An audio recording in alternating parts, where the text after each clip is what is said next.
Awesome. There we go. Welcome to the Hip Hop Hustle podcast. I'm super excited about this one. I've got the fantastic Ranna, and you've seen her as Ranna Royce on Instagram. And I love her monikers as the Queen of HoRRorcore. And I think you've got a few others. I think it's the Illest Persian bitch as well. You go by as well. That made me laugh. So don't worry, I didn't make that one up. So she made that one up. So for anyone who has a go, check out our Spotify. Look at me throwing plugs in already, but really excited to have you on the show. I'm excited to be on the show. I like your accent. Thank you. I've been working on it just for you. I heard that, the Australian accents, I've been like training, and this is, otherwise I just sound like every other podcaster with an American accent. No, I like your Australian accent. I've never been to Australia, but like, I want to go. Like, I like kangaroos and shit, Oh yeah, we ride them around. Like, that's how I get to work, is I ride on my kangaroo and shit. I don't do the spiders though. I heard you guys got some like, gigantic spiders. I will like run and scream off of like one this big. So yeah, I'm with you on that. The thing is, the big ones, like we got some really big ones in like northern Queensland. So I'm like in Melbourne, but like we got bird-eating spiders. They're called Goliath spiders, and they're like as big as your palm. So they're massive, and they catch birds. Like that's how fucked it is. Like that's a no-go for me. Like I'm like you, I can't handle like even normal size ones, but we also got tarantulas, and just don't get me started. Yeah, no, I've like pulled over on freeways when this big was in my car. I had a truck. I was flagging down cars to help me because I did not get back in that car because there was one like super small in the car. Oh, you got to burn the car. To pay a truck driver $20 to spend time finding it and getting it. As if you didn't do it for free. Come on. Like nice of him, but also he should have done it for free. But I'm with you. I would have sold that car. I would have burnt that car. I would never be back in it. No, I mean, I was just on the side. Anything could have happened to me right there. I could have got kidnapped. I could have got hit. Like, I don't care. I was not going back in that car. You know what? I think it's worth the risk. If I ever saw a big spider, it would be that's my biggest fear when I'm driving.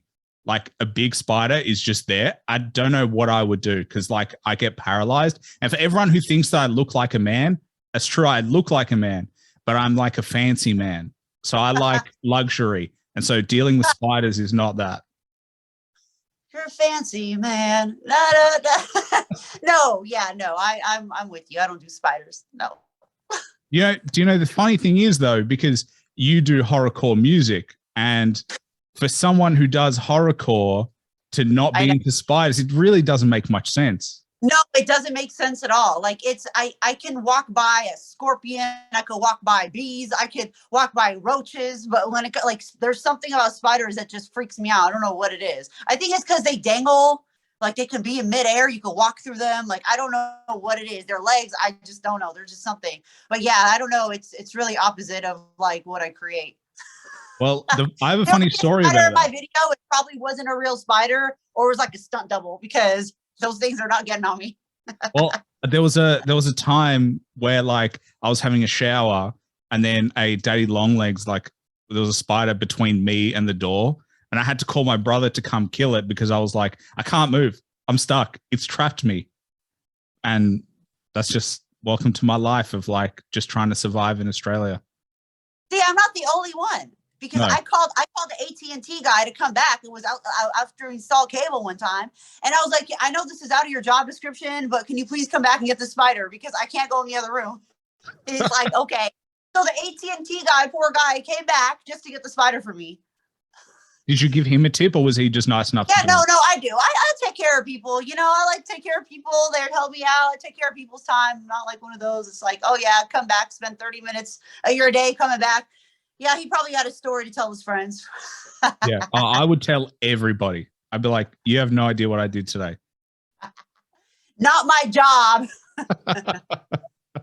So tell me about horrorcore, because like horrorcore, and it's a really sub-genre of hip hop. Like it's not, And I'm a fan of horrorcore because I liked it. And, you know, for people who don't know, there are heaps of artists who went into horrorcore. Like Eminem is well known for going into the genre. Big Pun, one of my favorites, is in there as well. But like for you, what drew you to it? Because it's like a real specific style of hip hop. Well, the funny thing is I didn't even know what that was.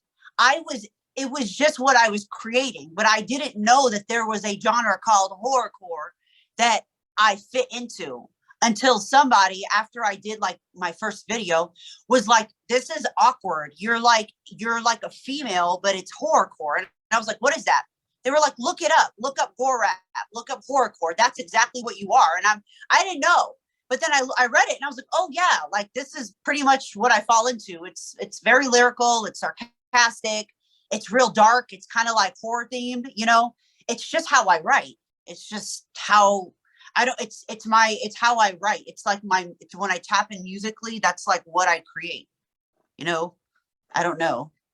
Have you thought about why that is? Like, it's interesting because I always think that like the darkest people are like they tend to be the opposite in real life. Like, that's like an outlet. I'm a happy person. I'm goofy. I'm fucking happy. I'm a fucking ass clown. Like I'm like Jackass. Like I'm like, you know, I Beavis and Butthead. I grew up on them. Like I fucking like Tom Green and like that's what I am. But I don't know. I've been through some shit. Like, so I have a dark side, and I guess it just comes out when I fucking write and do music. You know, it just I don't know why that is. It's like this thing. I don't know. Can't really explain it. I talk shit. I like to rhyme and talk shit. I like to create stories in my mind. I don't know. It's like, I don't know if it's a compilation of shit I've been through and like my little dark side I tap into and it comes out. I don't know. I think it must be all of it. A little bit of like, you know what I mean? Like it's, you know, how you handle stuff, like, because as an artist, it is art. So for anyone who like bitches and moans, I'm like, this is a creative outlet. So like, don't listen to it. If you don't like it, it's like watching a horror movie. Like someone has to write that shit. Like someone has to write in a script that this person gets brutally murdered. So like, I don't see the difference between people being okay with horror movies and people not being okay with horrorcore as a genre of music. Yeah, it's like the horror movies of rap, of hip hop, you know, it pretty much is. You get real creative, like you kind of create weird, I don't know, because I feel like a lot of people do have like a little bit of a dark side, you know, but my dark side is real demented. So you know what I reckon?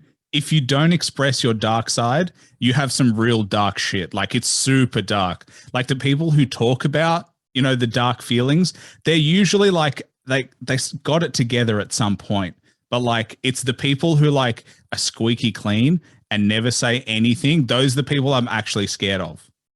Yeah, no, you can't always tell by outward appearance or by how people, you know, project themselves in daily life. You can't really tell like what they do behind closed doors, what their thoughts are. You can't tell, you know?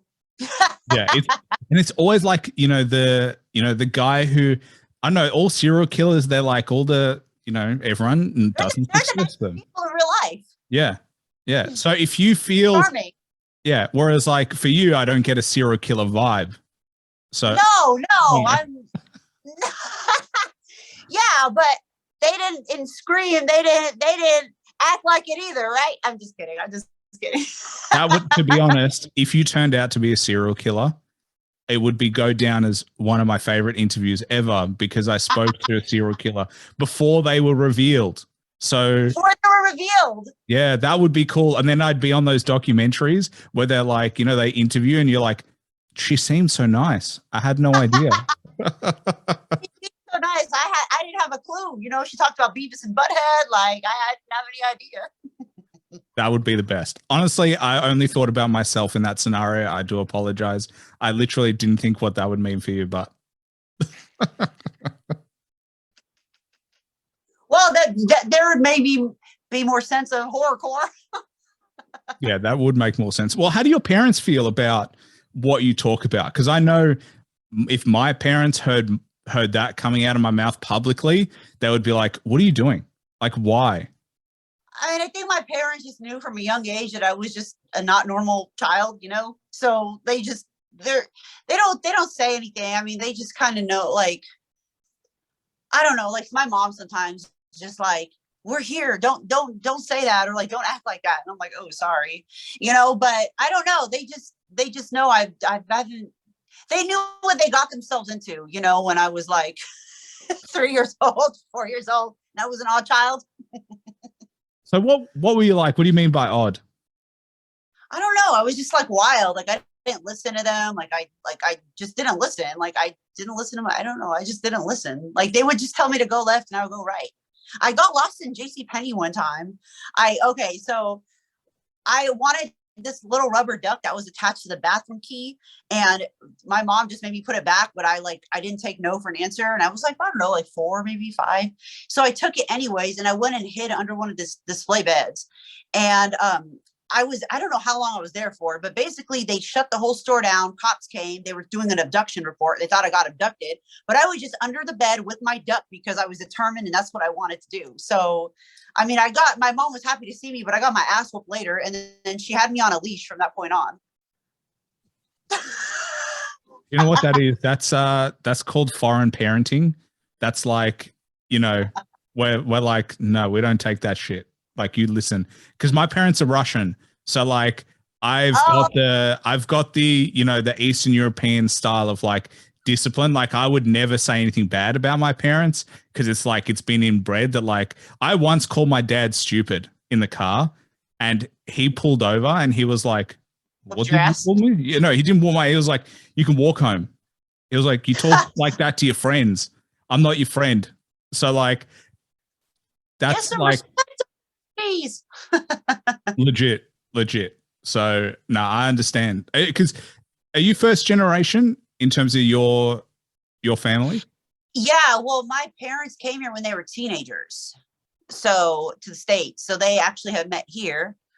And yeah, no, I'm first, but they're from Tehran. They're both from Tehran. Yeah. Iran.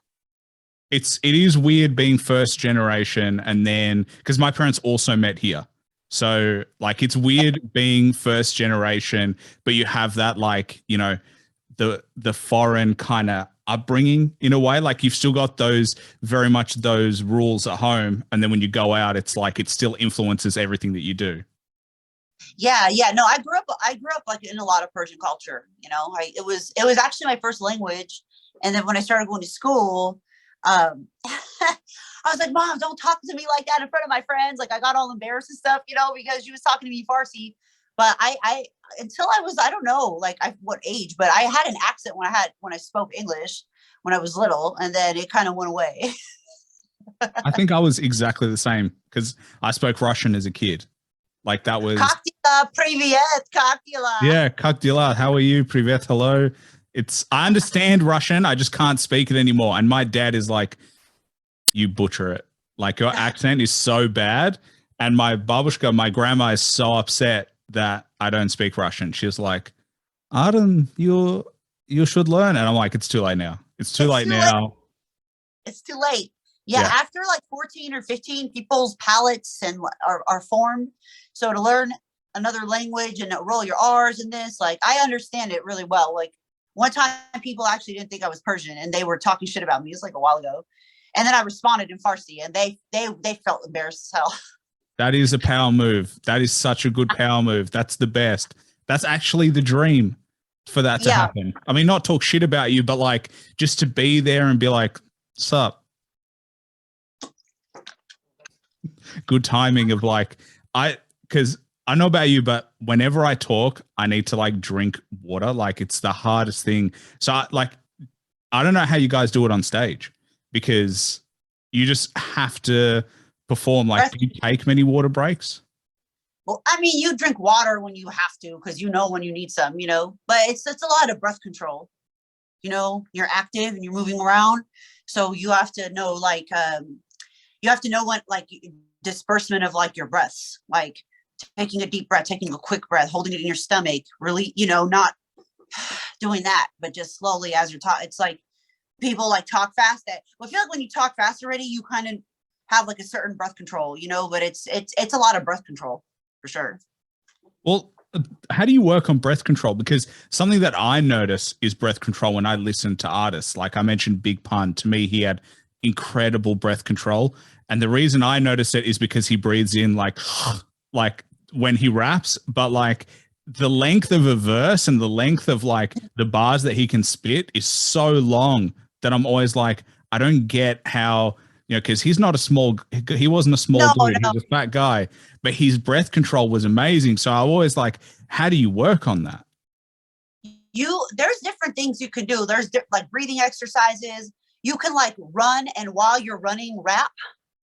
If you're running and you're rapping while you're running, oh, that's an exercise right there. Because you have to, that exercises your breathing in like a crazy ass way. Like it's challenging, but it works.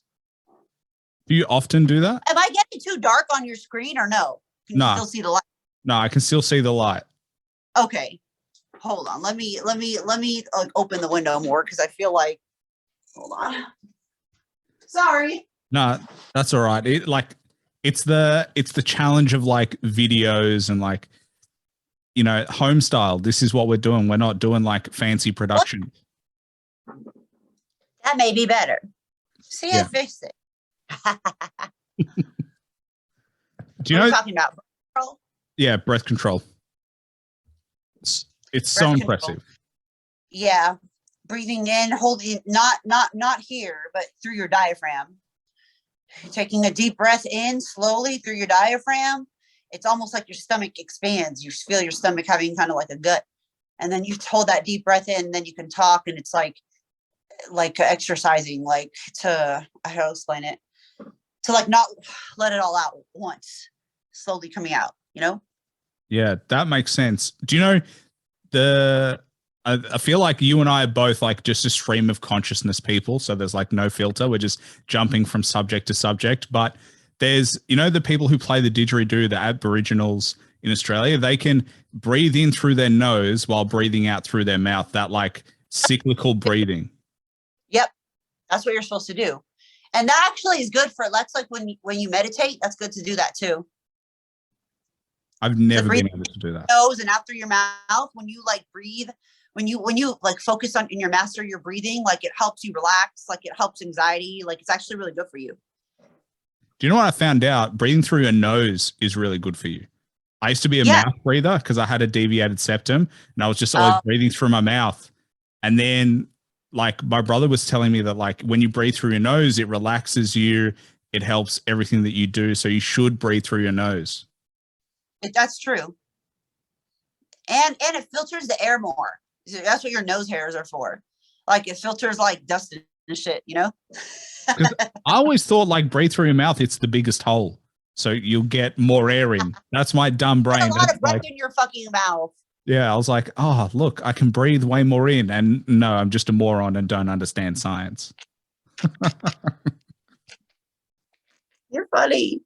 What part of Australia are you from? Sydney, Melbourne? Melbourne. Oh. So down south. Honestly, it's the best. And I always say this to people. You're saying that because you're from there. That's true. I am biased, but I'll tell you what. Sydney is for tourists. Melbourne's the place to live. Oh, okay. Okay. I got it.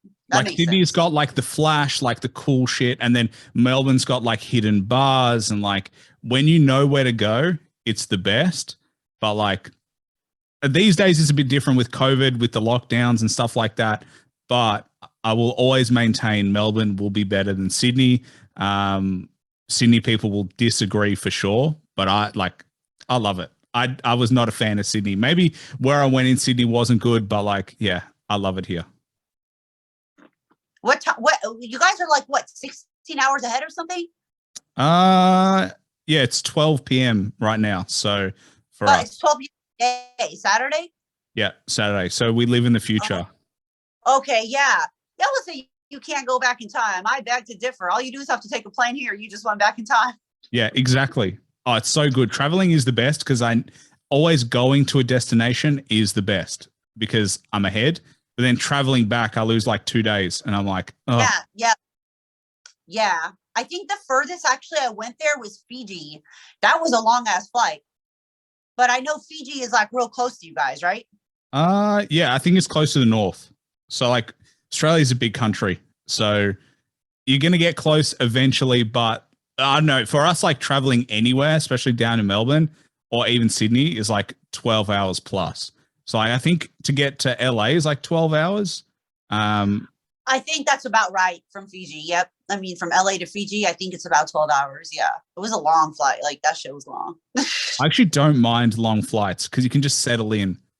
Like, I don't know. I don't mind flying. But I do need an aisle seat. I cannot handle middle or like, I just need the aisle because I can stand up whenever I want to get whatever I like. That makes sense. I like the window because I just like put my head down and I'm just like, oh, I'll sleep. Oh. So, but it feels like but do you think that you're going to fly soon? Like, how is it, at the moment in terms of US? Like, are they, people are flying now. You just have to wear a mask, obviously, but people are flying now. I don't, where did I go?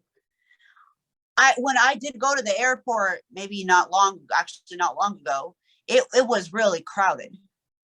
So I don't know if there's just because there's less flights or what's going on, but it was real crowded.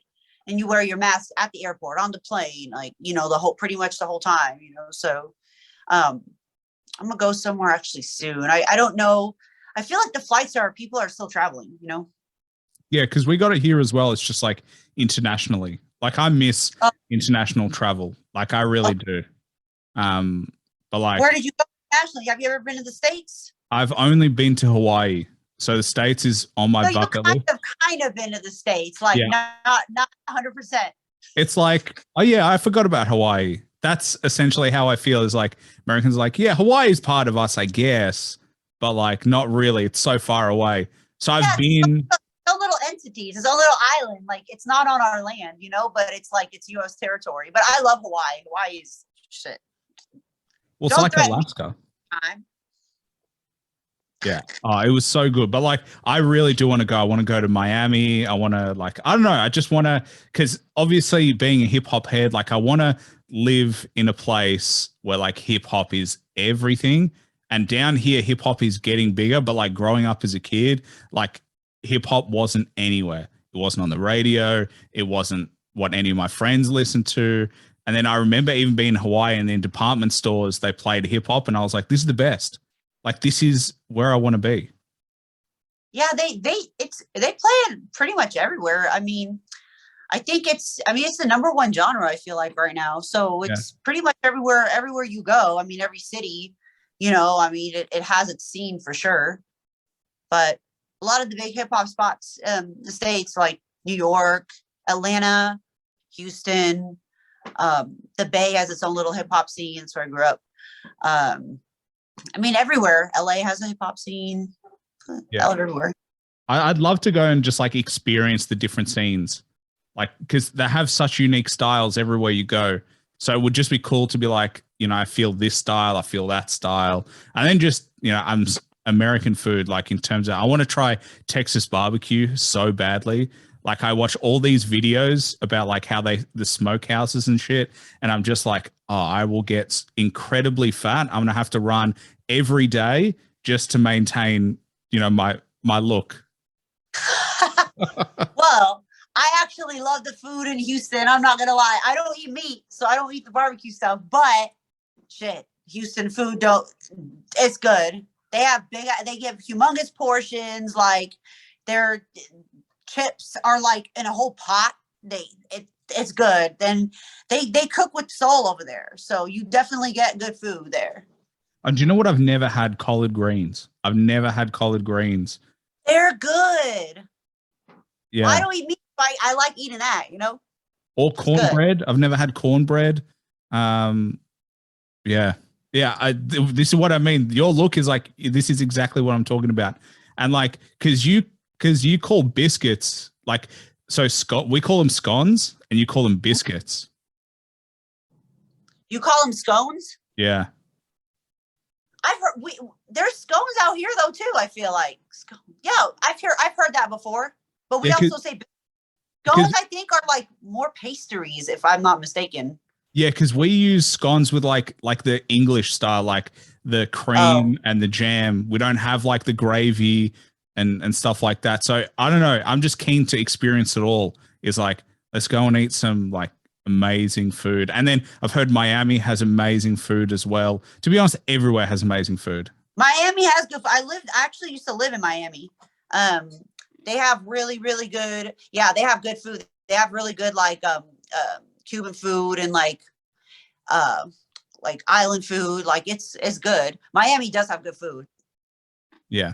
I'm just gonna have to message you and go, hey, where am I going?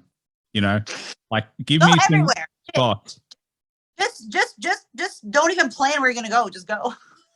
Yeah, I see. I wish I was like that. I'm a planner. I'm a chronic planner because I like order and shit like that. As you can see by my scheduling, where I'm like, I need everything in order, but you know, sometimes you just got to let it go. Sometimes you have to let it go. Are you gonna edit? Because I think I can feel the sun now going down, and I feel like it's dark. I don't want your quality to be like messed up. No, honestly, I can see you absolutely fine. So, Okay.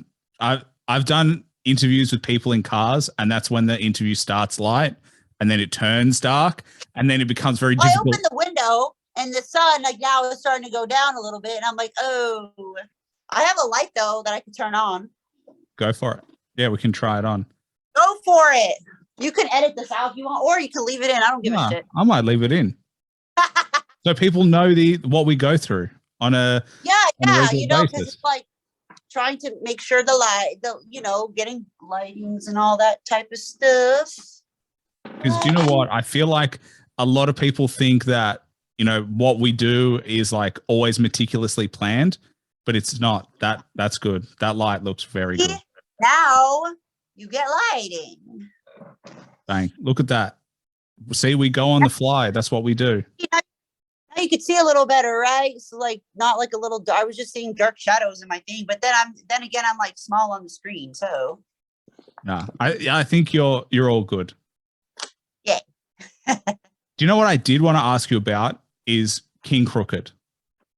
Because yeah, you're friends with King Crooked. King Crooked is such an amazing artist, and you guys obviously have worked together. And I watched your like interview together because you and him are like such an interesting combo in the sense of like he is so controlled in who he is in terms of his just like even speech and like just your dynamic was so funny to me.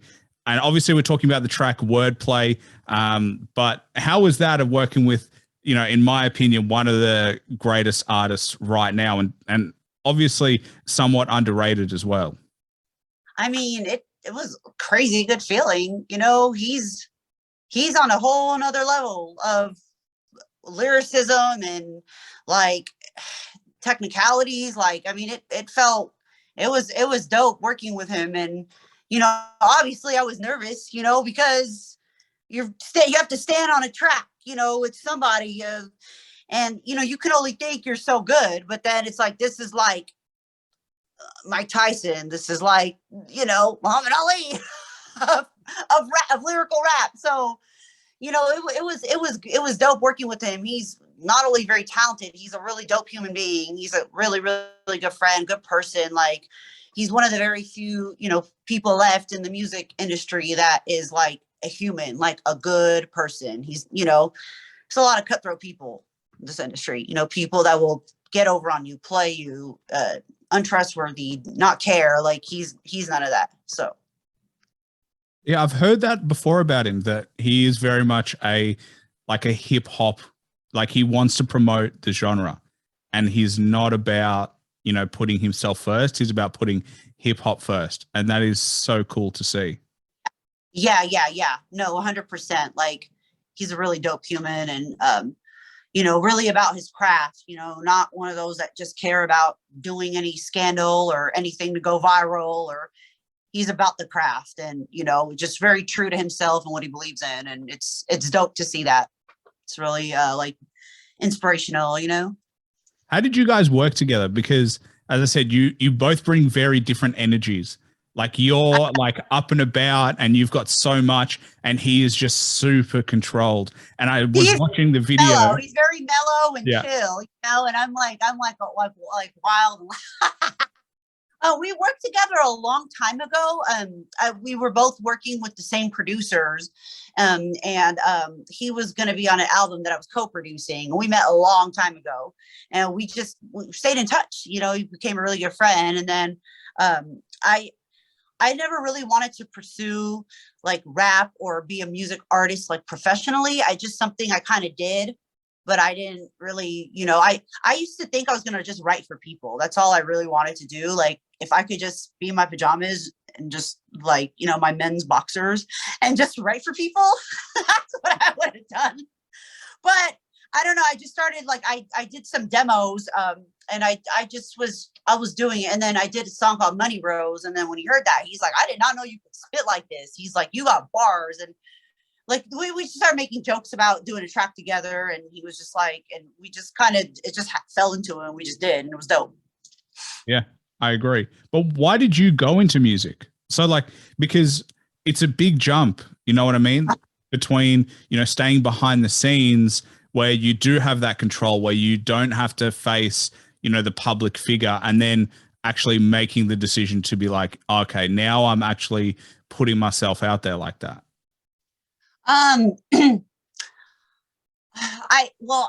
Writing was something I always did, like pretty much since I knew how to pick up a pen. I was always infatuated with poetry and rhyming and like doing different things with words and words sounding the same but meaning different things, and breaking a 4-syllable word down into 2 separate words, and like, you know, being able to use them back to back. Like I was always just into that.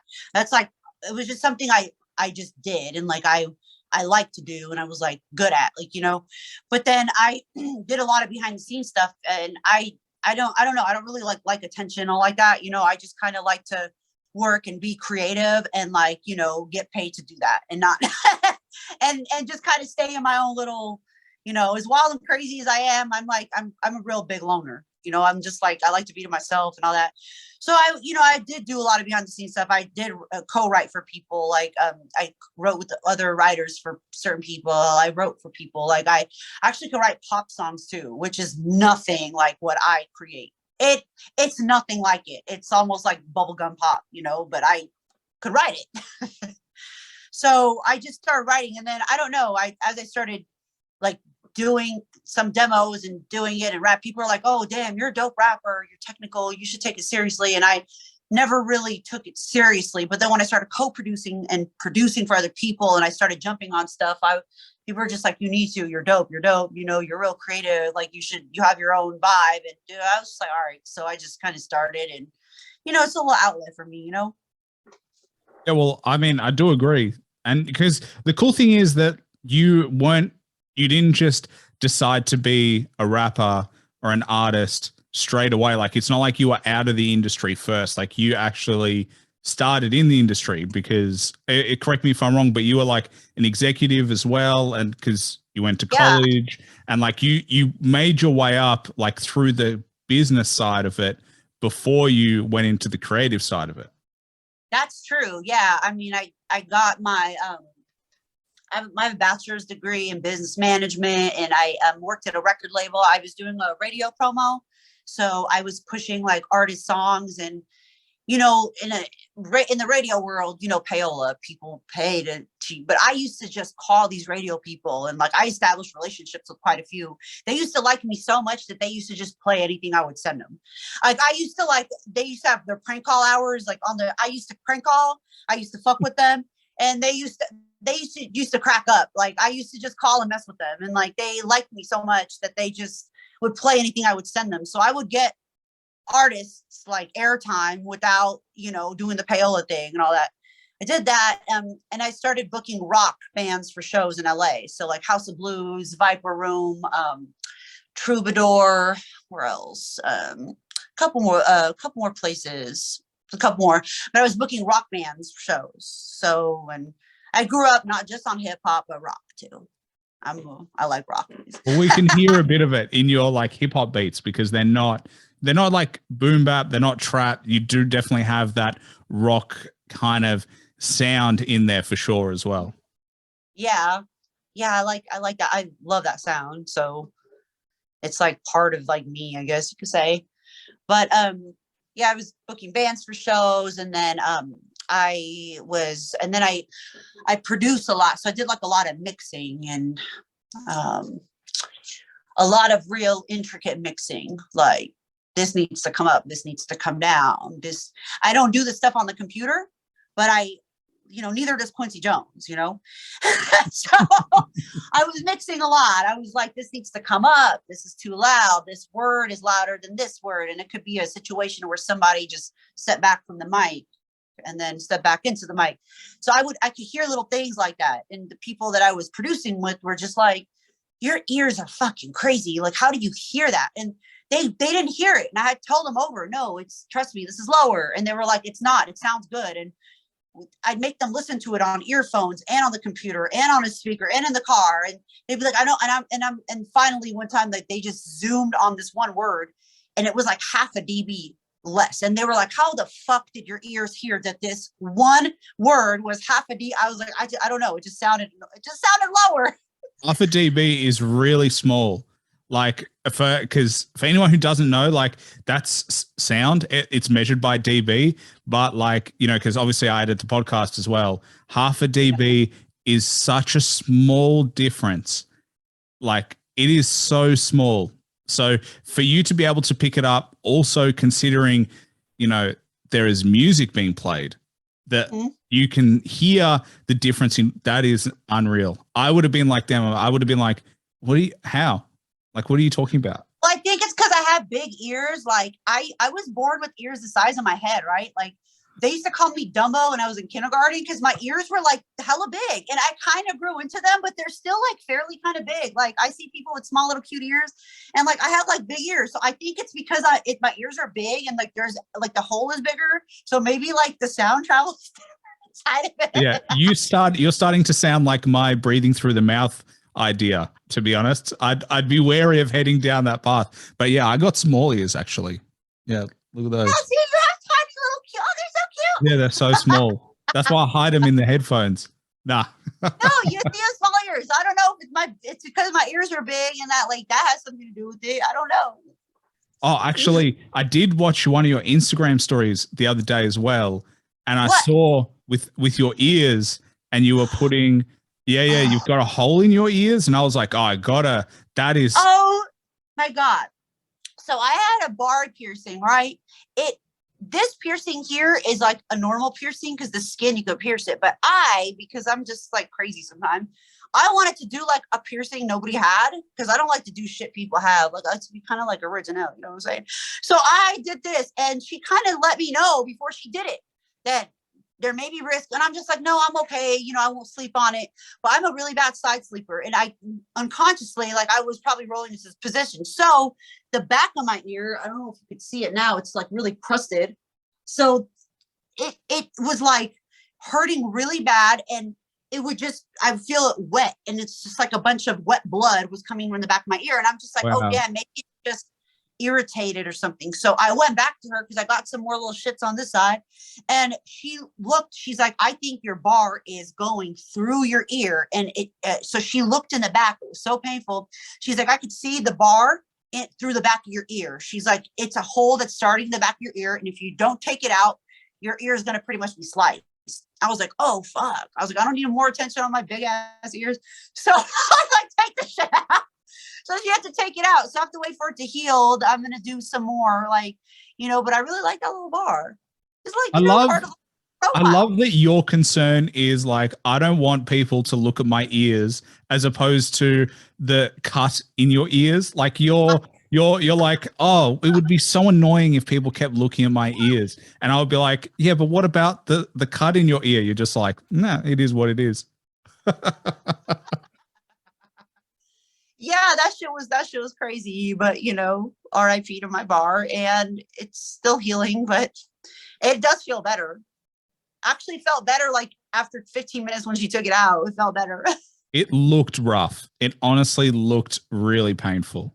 I didn't know how bad it looked until I took that picture. And I was like, oh my God, I didn't even, because you can't really see it there, you know? So it was like, it was all at the back. Like it was like a line at the back. So for anyone who's listening to this, it was like, touch the back of your ear and the part where it connects to your head. It was crusty all down the side.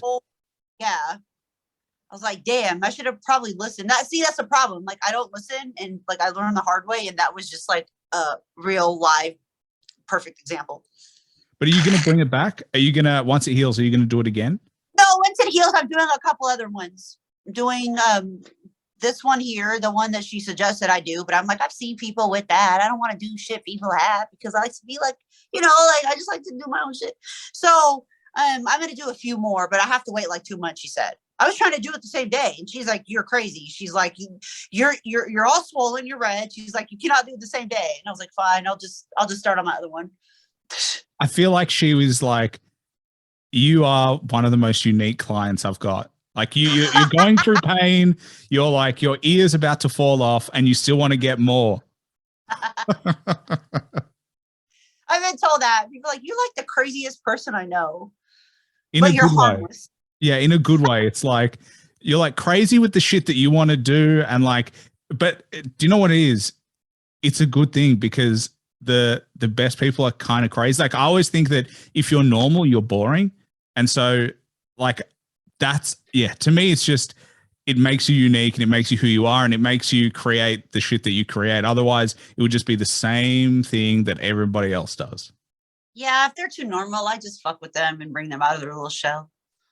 Like, what's wrong? Why you don't like? Why you so serious? How do introverted people manage you? Because like, you don't seem like, I don't think you're introverted at all. Like you're extroverted, but you're like, you're alone time. But like, if there was an introverted person, like one of my close friends, he's introverted, I think it would be such a challenging experience because you're go, go, go. The funny thing is my best friend is introverted. All of my friends are a bunch of like introverted, sarcastic assholes. Like that's my friends. All they do is talk shit to me. No, like I'm the most of my friends are introverted. It's really weird. I don't know. But I get along with everybody. Like I don't get along or not get along with somebody because of whether they're introverted or not, or, you know, I have friends that like are like buck wild like me, that like, you know, are more inclined to just, you know, me to do wild shit with.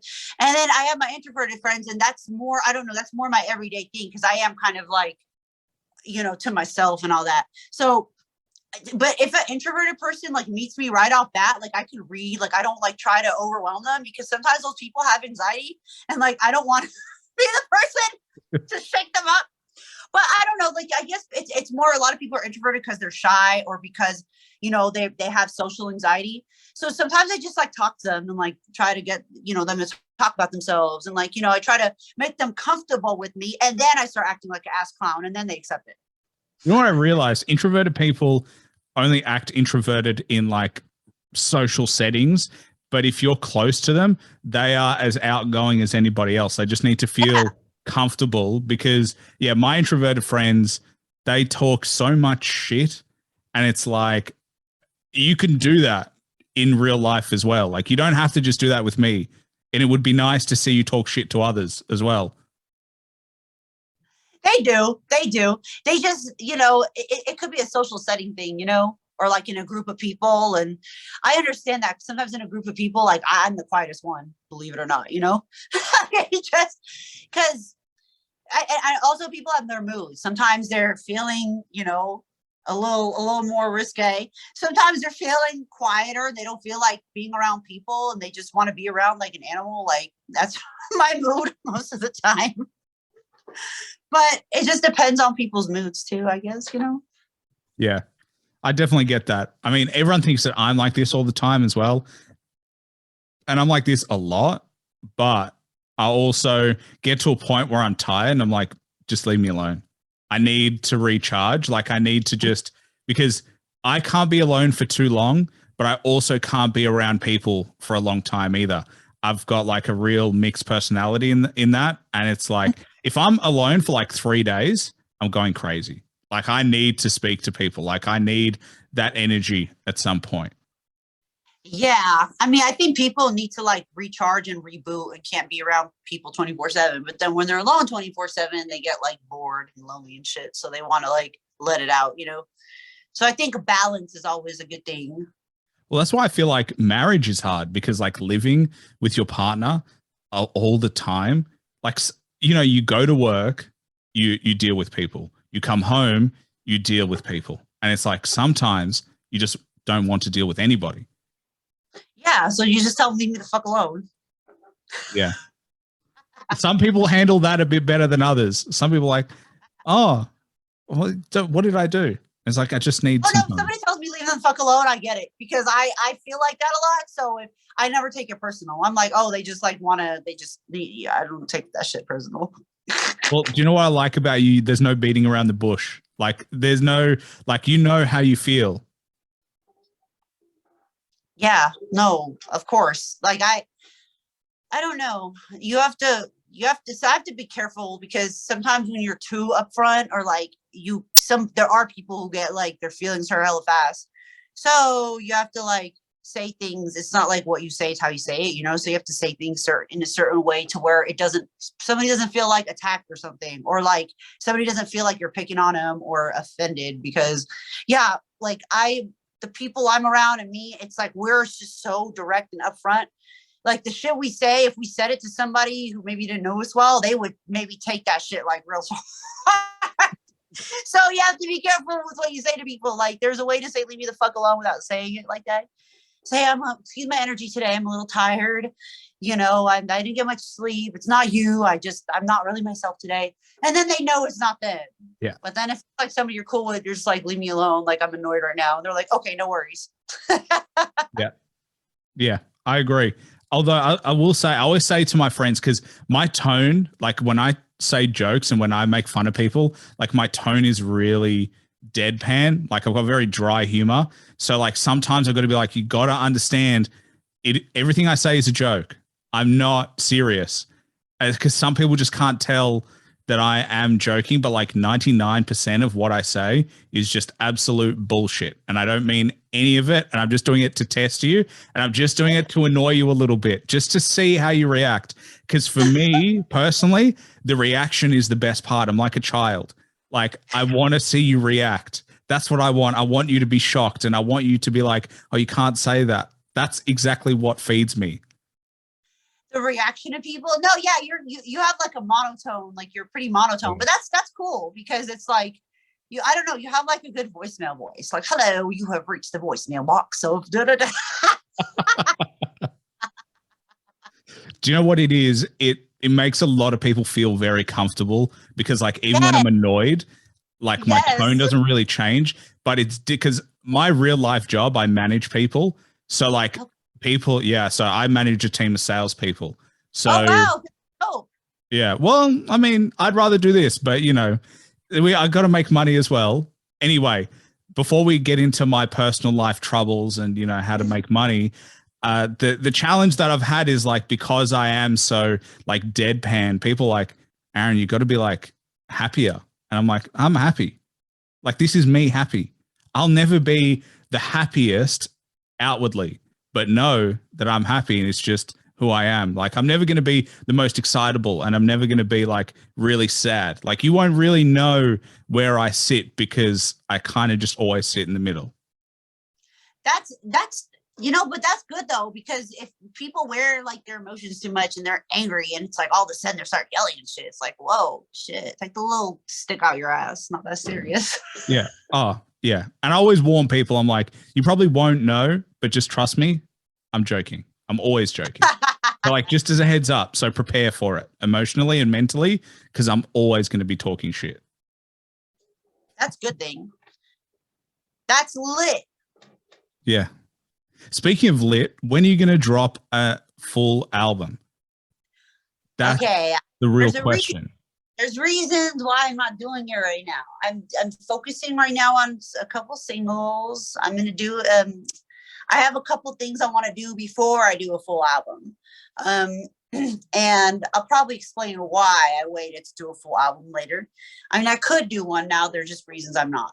So there's like, I don't know, because even there's like a lot of thought and planning that even goes into my singles.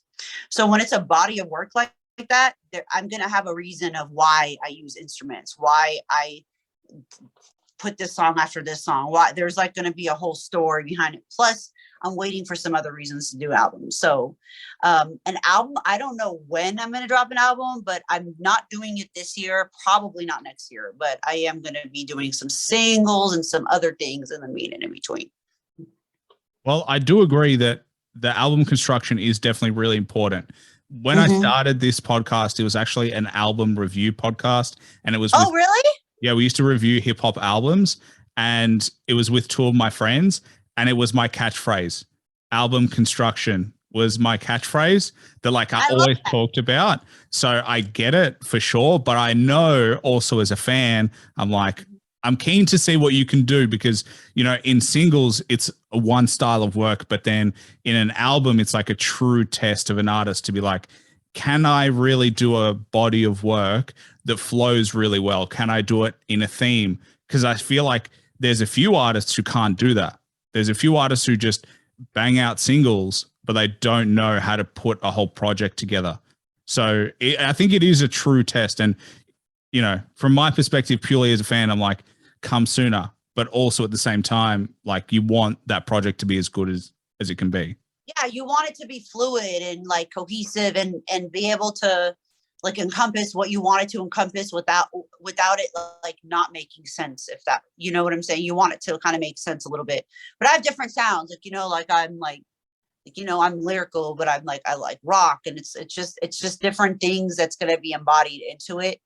But yeah, there's more other reasons why I'm waiting for it too. I'm not like doing it right now. But yeah, sometimes I'm like, oh, I want to start working on it, but I'm like, I'll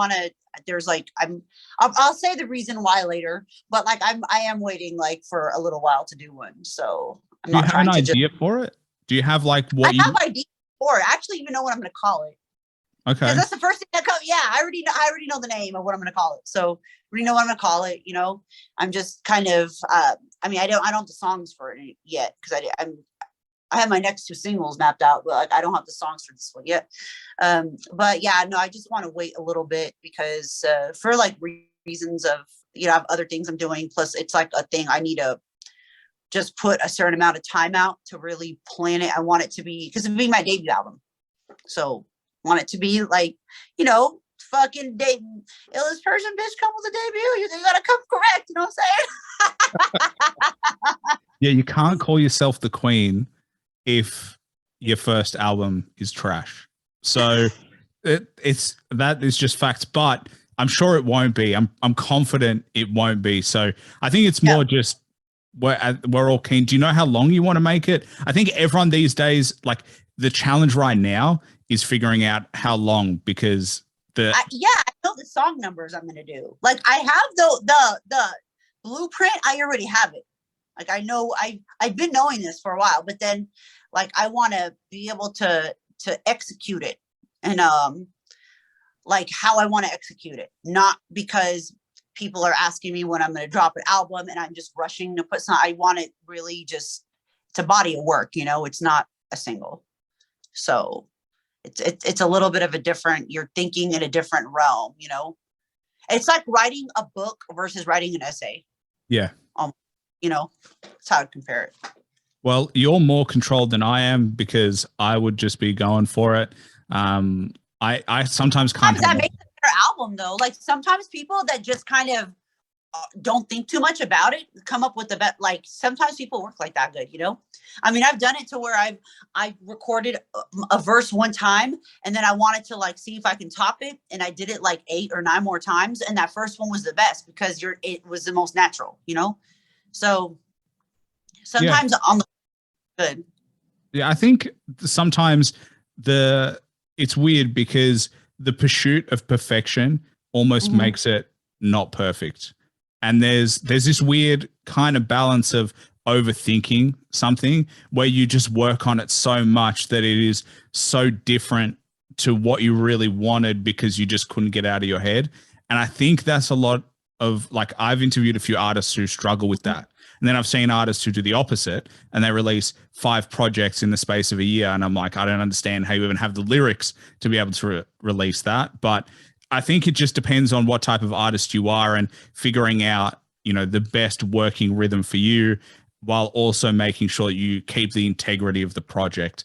And I think, you know, there's no such thing as a perfect album. I think every artist releases a project and goes, there's just things for me, just personally, where I'm like, I reckon I could have done this better. Or like you're analyzing your work. Cause I'm like that with every podcast. Every podcast I listen to, I'm like, I reckon I could do better. But then no one else will listen or hear the things that I want to fix.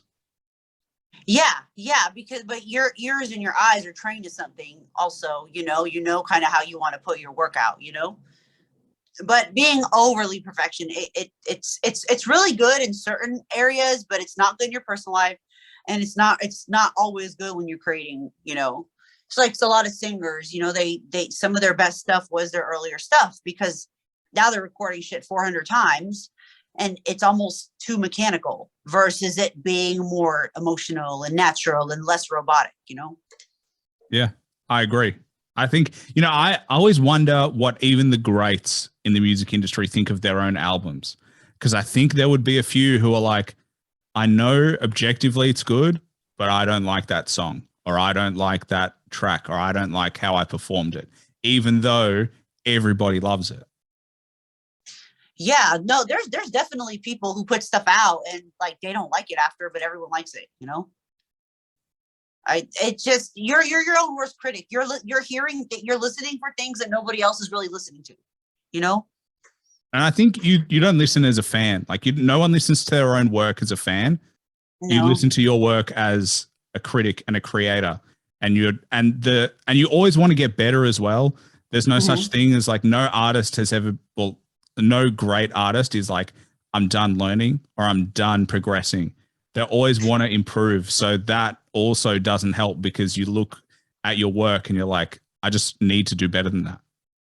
Yeah, no, I agree. You're listening for like where you took breaths and like, you know, how your words are hitting, and like you're listening for things that nobody is listening to. Most people are just listening to the story, you know, or like singing along to the melodies. Like, you know, they're not listening for those little technical things that you're stressing yourself out. But, you know, when you want to put out work and you want it to be good and you want it to be technically like, you know, good, I mean, you have to kind of like pay attention to certain things, you know. Well, how do you manage that? How do you manage, you know, not being too much of a perfectionist versus still dropping singles, still dropping music so your fans, you know, they keep getting fed in a way? I don't know. I'm a perfectionist.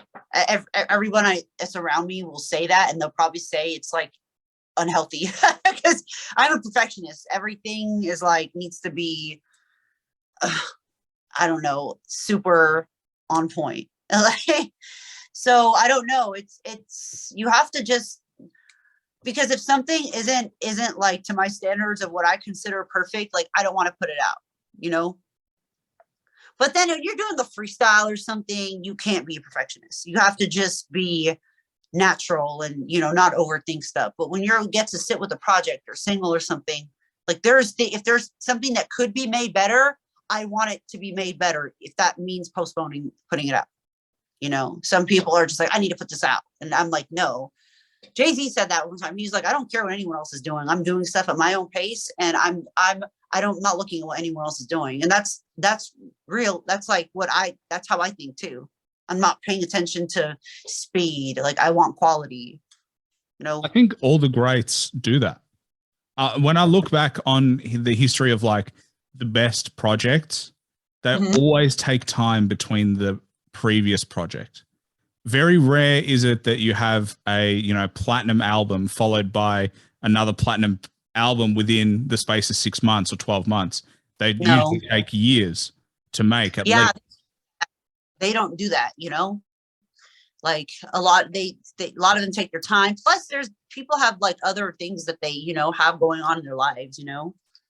Like I'm doing some other things right now too. So it's like you try to balance everything. So it's like, I mean, I could easily go and just like drop a single every 2 weeks if I wanted to, but there's reasons why, like I want to, there's like a whole thing I plan when I do it. I don't just drop single. Some people think the more singles they drop, the better they'll be. Or sometimes it's good to do it for practice, but people think because in the day of social media, people's attention spans aren't like they're short. So people feel like, oh, I need to drop this every so. And I understand that. Like I understand their mentality in that. But then sometimes when you're doing that, the quality of it is like watered down. You're just doing it to keep up with the pace of what everyone else is doing instead of like focusing on the quality. Well, it is interesting because obviously in podcasting, the standard rhythm of a podcast is weekly. Like because you can't maintain, it is very different in terms of just the pacing of like, if you wanted to do one podcast a month, you would struggle to retain listenership because it's not how the industry works. Whereas for music, there is so much more flexibility. And, undeniably, an amazing album is amazing, no matter the time. And I think Kendrick does that really well. He just goes at his own pace and, with the support of Dre, who in my opinion goes fucking slow. He's so amazing, but he's so slow. And I'm just like, oh, I just wish he released more. But, he is who he is because he doesn't listen to me and he listens to himself. Yeah. And he has a team telling him to, And then when people have other things going on and they want to sit down, like if somebody has writers, I mean, they can easily just go in the studio and write what, somebody else wrote, and they're not directing their own videos. They're not creating like their angles or shoot. They're not creating their own stuff. It's like they have other people doing it for them. I mean, they're just at that point, they can just go and do, somebody else's thing. But when you're sitting down with and you're writing it and you want to perfect their story and you want it, you're doing the rhymes and you're doing all that yourself, it takes longer than somebody just, feeding you a rap, a verse to do, feeding you a song, putting everything together. Like I like the artistry part. I like to create everything I do. So it does take, that's why I'm not dropping a single every 2 weeks or every month, Yeah. Well, does it surprise you how many people get their lyrics written for them? Because, honestly, because a part of hip hop is obviously writing your own shit, but these days that is not the thing that happens, because when you become a huge artist, you almost don't have time to sit down and write. You don't have the time, like that's crazy. And I mean, I don't know. I feel like a true artist will always write their own stuff though. Like they will consider it unacceptable to write something somebody else gave you. Like if somebody gave me something and was like, oh, like do this, I wouldn't do it because I didn't write it. Like I would feel at that point, I'd feel like you're doing like a TV show or a movie where it's like acting, but I understand the market though, because there's some people that just love to write that don't want to perform. And then there's some people who are great performers and they don't know how to write. So there goes a market for you, a buyer seller's market, So I understand the market for it. Like I don't mind writing for people. I'm not going to knock it because if anyone needs a writer, you can holler at me. I won't say a word. But I understand the market, but like me as a artist and as somebody who likes to write all my own stuff, I won't accept anything that anyone would ever try to write for me. Plus it's like, I feel like they wouldn't be able to tell what the fuck I do. Yeah. I get it. It all makes sense. Like when people tell me that they have people writing for them, it makes sense. When people want to write all their stuff, it makes sense. It depends on what you want to be known for as an artist. It depends what your goals are as an artist. And I think that's what people miss is like, as a fan, I think everybody wishes that every artist wrote their own music, but it's not every artist's priorities. As you said, some people can't write. Like Dr. Dre has never written his stuff. Yeah. Well, he makes his beats though. So he has his own level. Correct. Those beats are genius. They have like a formula of their own, But that's what I mean. That like what he brings to the table is a different skill set, and he makes his own beats. He's got an amazing voice as well. I've always loved his voice on a track, but like some people just don't have that ability. Kanye has writers working for him, but he also produces. So it just depends on what your identity is as an artist and what you're okay with doing. Yeah, no, that's true. I mean, some people can write crazy hooks, don't know how to write a verse. Some people are mean with their verses and can't write a hook. Like there's just, everyone has their own like things that they're good at and their strengths and their weaknesses. I think that's normal for people, So I don't like to be like, oh, they have, right. I mean, like the hip hop in me. Like if I go and battle with somebody and I know they have a writer, oh, that's the first thing I'm going to say. Cause that's like, that's the MC, that's the lyricist in me, that's like, but I understand on a bigger industry perspective, like I don't knock it or judge it. Like I understand that, like people, not everyone knows how to write, but then I also understand how people who are writing their own shit and are good are like, why are these rappers on mainstream and on top and they don't even write, and I'm sitting here true to my craft, writing, doing all my own stuff, and I'm struggling. So it creates that too. Yeah, but it's an industry. They just sell it well. They have a good machine, they hit the right tone. Sometimes it's timing and it's luck. I think a lot of people discount luck. Like it sucks to say that being lucky is good, but it really helps being like right place, right time. And then from there, you can build off that. There are a lot of people who are lucky and then they don't do anything with it. But, a little bit of luck goes a long way. If you've got the right machine, if you've got the right strategy, everything has to be in play. Yeah, it has to, all the stars have to be aligned, for there to be a perfect storm. Oh, bar. Quickly write that down and just like, yeah, I'll keep that one. And you're going to cite it back to your podcast. Like, hey, that's where she came up with that shit. Yeah, the exclusives. This is where we get the exclusives on the Hip Hop Hustle podcast. But I've only got one more question for you. And it's the only question that I plan on the show because it's the best. Yeah, well, so if you had to recommend one album, because we've been talking about albums, one album that everyone should listen to at least once to get an appreciation of, any genre, obviously can't be your own work, not that you've dropped an album yet, but what would it be? Oh, because I listen to different things. That's a hard one. Let me think. That's why I like this question, because it's taught me that artists that I love and rappers that I like, they listen to more varieties of music than even I listen to. Like I only listen to hip hop. I don't have an answer for this question, but I love the answers that come out. Some days I feel like listening to Korn. Some days I feel like listening to, to Big L. Some days I feel like listening to, it's hard because I have different albums I like to listen to. But you know what album I really love from start to finish that's like heartfelt and lyrically good? It's a Beanie Siegel, The Becoming. That's one of my favorite albums. I think people should listen to that. He has a lot of like real dope things he's saying in there. I think he was in prison when he wrote that. It was like you can tell that he put some real thought into the album. I think you're the first one to mention Beanie Siegel on the show. So Philly rappers and lyricists they need to get more coverage. See, Philly is underrated. They got some really dope MCs out of Philly.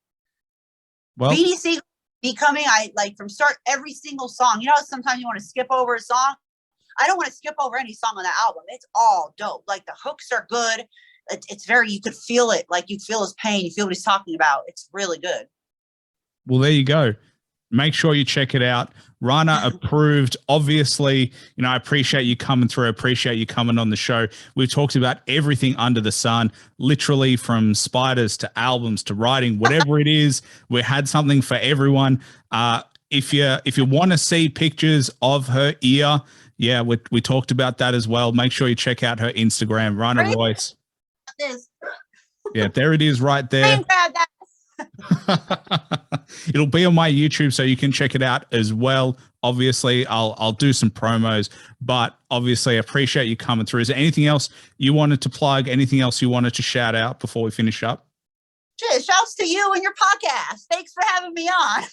It's my pleasure. Honestly, I would be nowhere without people like you. Otherwise, it would just be a guy speaking into a mic about who knows what. I'd figure out what to say, but it would be less cool as it is right now. And to be honest, I would get tired of my own voice. It doesn't happen often, but I have a would. nice voice. You can't get tired of that accent or that voice. So I need you as my hype man, to be honest, my hype person all the time. Hey, I'm only a phone call away. That's the good thing with the technology.